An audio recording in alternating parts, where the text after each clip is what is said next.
অর্পিতার ভালোবাসার হেসেলে আপনাদের সকলকে স্বাগত। আজকে লাঞ্চে ডিম আলু পোস্ত বানানো হয়েছে, যেটা রোদ্দুর খেতে খুব ভালোবাসে। আপনারাও দেখবেন এই রেসিপিটা যদি ভালো লেগে থাকে ঝটপট আপনাদের হেসেলেও বানিয়ে ফেলবেন।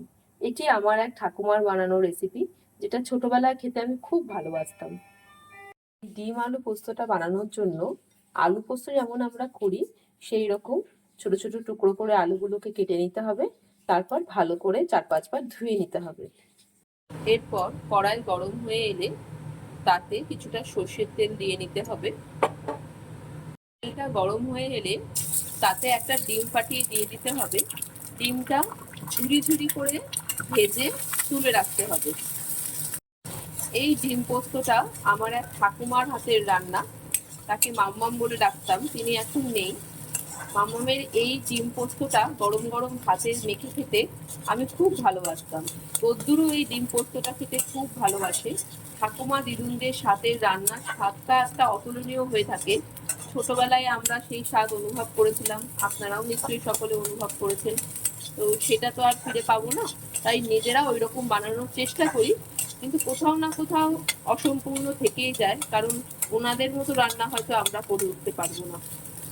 এরপর কড়াইতে আবার অল্প করে সর্ষের তেল দিয়ে নিতে হবে। এটা গরম হয়ে এলে ওতে পেঁয়াজ কুচি দিয়ে নিতে হবে। তারপর পেঁয়াজটা লাল লাল করে একটু ভাজা করে নিতে হবে।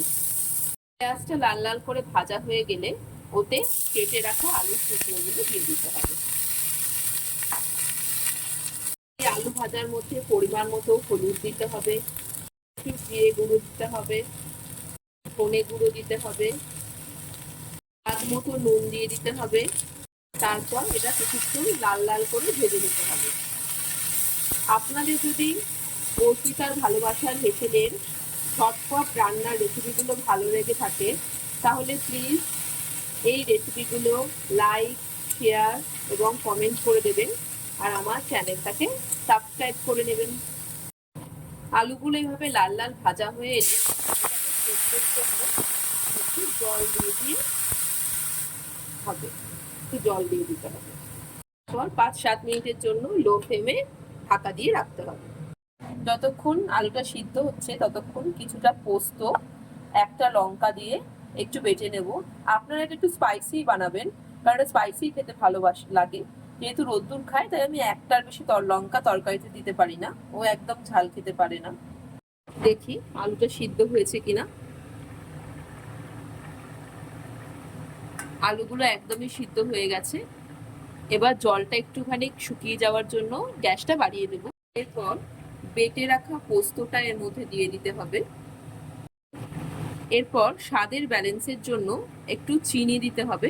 আমি যেহেতু রোদ্দুরকে চিনি দিই না, তাই আমি একটু জাগরি পাউডার ইউজ করি।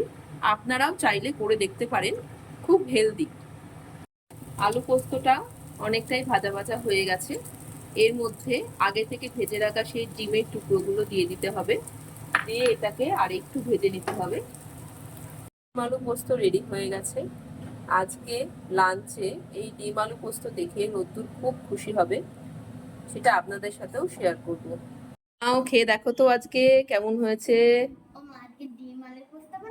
হ্যাঁ, দেখতে খেয়ে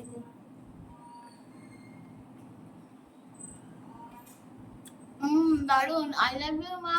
thank you, I love you two.